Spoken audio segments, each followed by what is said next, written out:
जय हिंद। आप सभी का हमारे YouTube चैनल पर बहुत बहुत स्वागत है। आज की क्लास हमारी मैराथन क्लास है और आज की इस मैराथन क्लास में हमने उन महत्वपूर्ण प्रश्नों को रखा है जो परीक्षा की दृष्टि से बेहद ही इंपॉर्टेंट हैं। और आज की क्लास में मिक्स प्रश्नों को रखा गया है।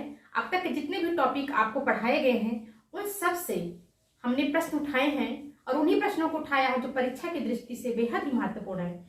तो चलिए हम अपनी क्लास की तरफ चलते हैं और अपनी क्लास को हम आगे बढ़ाते हैं। हमारा पहला क्वेश्चन है, पानी विच मीन मीन प्यासी मोह सुन सुन आवे हासी।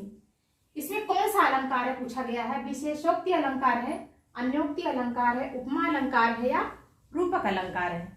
तो इसमें हमारा होगा विशेषोक्ति अलंकार होगा, क्योंकि अन्योक्त मतलब क्या होता है, अन्य के माध्यम से कही गई उक्ति होता है। उपमा में क्या होता है कि जब हम किसी जो है उपमान से किसी उपमेय की तुलना करते हैं। रूपक अलंकार क्या होता है, जब उपमेय उपमान में कोई भी भेद नहीं होता है। तो इस तरह से अगर हम देखें तो इनमें से ये तीनों ऑप्शन हमारे क्या है, गलत है। विशेषोक्ति है, विशेषोक्त का मतलब होता है कि जहां पे कारण होते हुए भी कार्य नहीं होता है।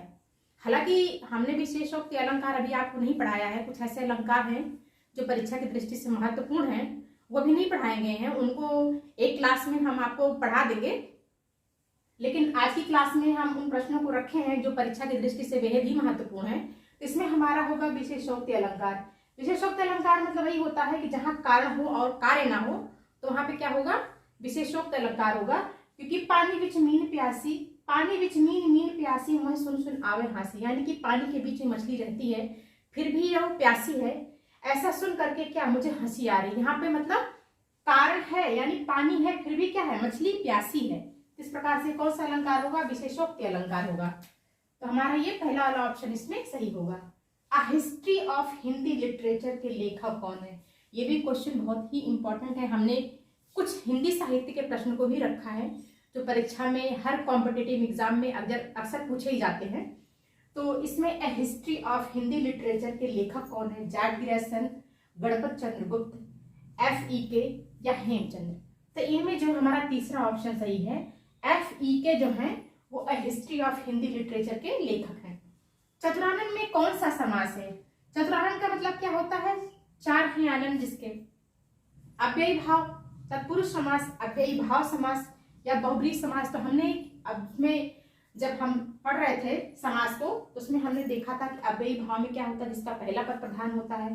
तत्पुरुष समास में उसका दूसरा पद प्रधान होता है और अव्ययी भाव 2 बार हो गया है।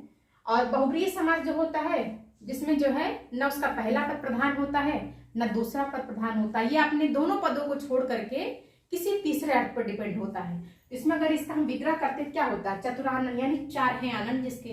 तो अगर चार हैं आनंद जिसके अगर देखा जाए किसको कहा जाता है, ब्रह्मा जी को। तो ये अपने अर्थ को छोड़ करके तीसरे अर्थ को धारण कर रहा है, इसलिए हमारा कौन सा अलंकार सही होगा, इसमें बहुब्रीहि अलंकार सही होगा। पिंगल भाषा है अपभ्रंश, ब्रज भाषा, अपभ्रंश plus Rajasthani, Braj plus Rajasthani, Braj plus Bundeli. तो जो अपभ्रंश भाषा होती है, पिंगल भाषा होती है, वो अपभ्रंश और ब्रज भाषा मिल करके क्या बनती है, पिंगल भाषा का निर्माण होता है। युधिष्ठिर में कौन सा समास है। युधिष्ठिर में कौन सा समास है, तो अगर इसका विग्रह करेंगे क्या हो जाएगा, युद्ध में स्थिर। तो इसमें कौन सा समास है, तत्पुरुष समास है, अव्ययी भाव समास है, द्विगु समास है या द्वंद्व समास है। तो हमने देखा था कि तत्पुरुष समास में हमने आपको बताया था कि तत्पुरुष समास में एक पूरे कारकों का परिवार है और अगर हम युधिष्ठिर का विग्रह कर देते हैं तो युद्ध में स्थिर, तो में क्या आ गया, में कारक आ गया उसमें। इस तरह से हमारा तत्पुरुष समास इसमें सही होगा। आगे के प्रश्नों को देखते हैं, इसको नोट कर लीजिए। हमारा छठवां क्वेश्चन है, निष्कपट में कौन सी संधि है। तो बताइए निष्कपट में कौन सी संधि है, स्वर संधि, व्यंजन संधि, विसर्ग संधि या गुण संधि। तो निष्कपट को अगर हम संधि विच्छेद करेंगे तो क्या हो जाएगा, नि कपट। क्या हो जाएगा, नि कपट। इसमें हमारा क्या मिल गया, इसमें हमें विसर्ग मिल गया। किस प्रकार से हमारी कौन सी संधि हो गई, इसमें हमारी विसर्ग संधि हो गई। किसके अनुसार सब स्वर अल्प प्राण है? कामता प्रसाद, बाणभट्ट, दंडी या वामन? तो कामता प्रसाद, आचार्य कामता प्रसाद के अनुसार सब स्वर जो हैं वो अल्प प्राण होते हैं। ये टीजीटी में पूछा हुआ प्रश्न है और बहुत ही महत्वपूर्ण प्रश्न है। 8वां क्वेश्चन, अर्धस्वर निम्न में से कौन है? रा है या ला है या वा है कि हा है? हम सभी जानते हैं रा जो है वो प्रकंपित है, ला जो है वो पार्श्विक है, हा जो है इसको काकल्य वर्ण कहते हैं, या और वा जो है उसको हम क्या कहते हैं? अर्धस्वर कहते हैं। हमारा तीसरा वाला ऑप्शन इसमें सही है। देवनागरी में स्वरों की संख्या कितनी है? तो जब वर्णमाला हमने पढ़ाया था तो आपको हमने उसमें बताया था कि देवनागरी में स्वरों की संख्या कितनी मानी गई है? 11 मानी गई है। निम्न में से आगत वर्ण कौन सा है? पा, फा, ला या जा, फा? तो ये जा और फा जो है इसको आगत वर्ण में रखा जाता है। नेक्स्ट क्वेश्चन देखते हैं। हमारा 11वां क्वेश्चन है, आगे नदियां पड़े अपार, घोड़ा कैसे उतरे पार? राणा ने सोचा इस पार, तब तक चेतक था उस पार। में अलंकार है, कौन सा अलंकार है?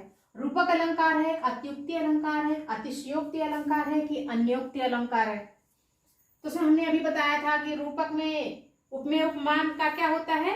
भेद रहित आरोप होता है। अत्युक्ति जहां किसी चीज को बहुत ही अतिशयता के साथ बढ़ा चढ़ा के जब बोला जाता है तो वहां पे क्या होता है? अत्युक्ति अलंकार होता है।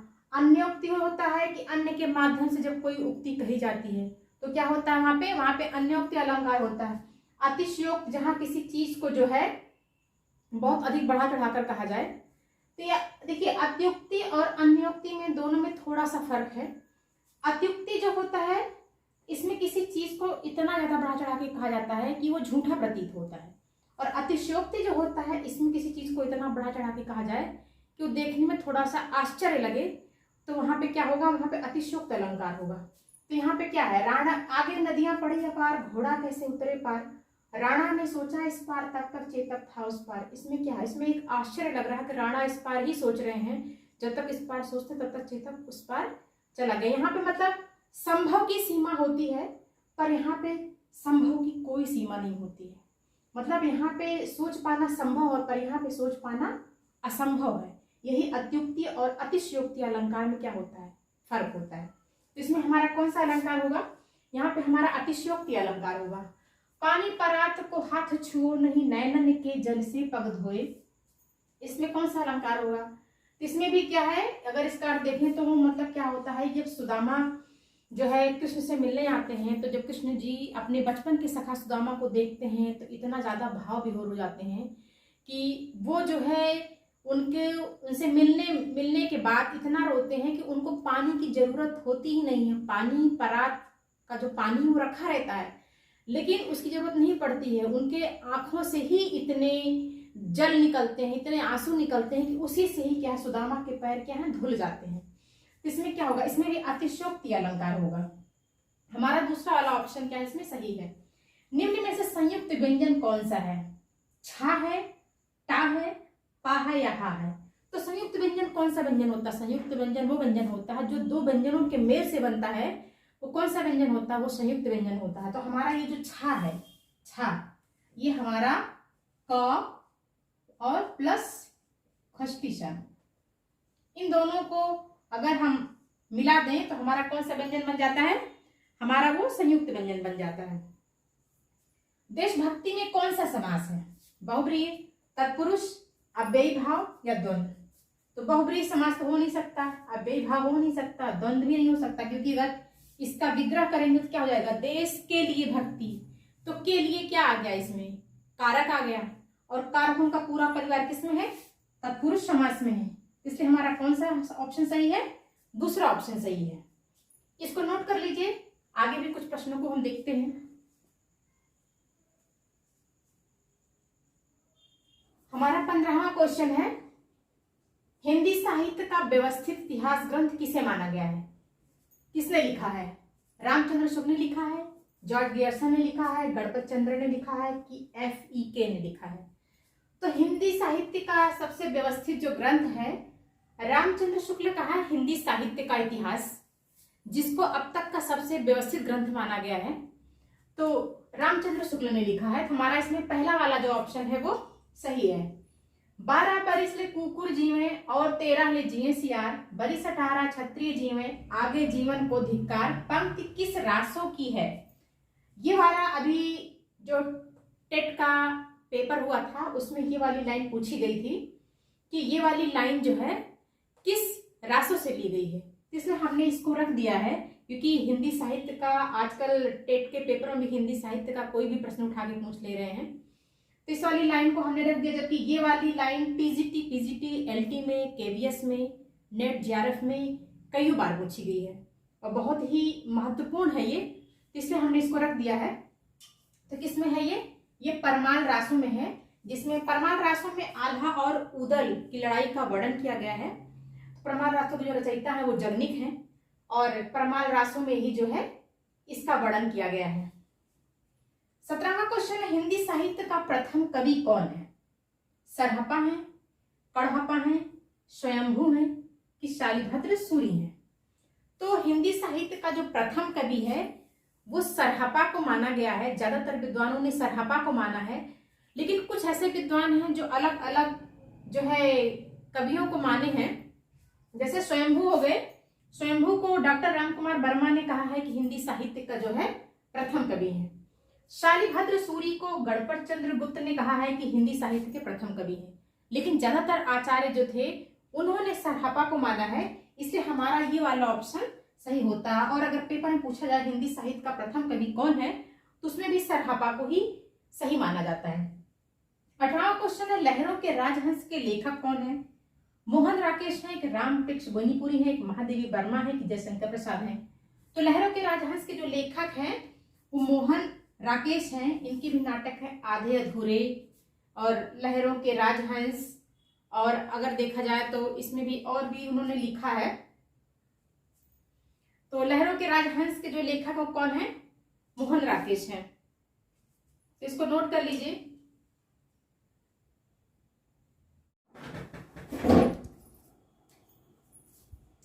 हमारा 19वां क्वेश्चन है, विसर्ग संधि में किसका मेल होता है। विसर्ग के साथ विसर्ग का होता है कि विसर्ग के साथ स्वर या व्यंजन का होता है, या विसर्ग और स्वर का होता है, या विसर्ग और व्यंजन का होता है। तो विसर्ग संधि में विसर्ग के साथ स्वर या व्यंजन कोई भी आ सकता है। विपद जाल शब्द का संधि विच्छेद क्या होगा।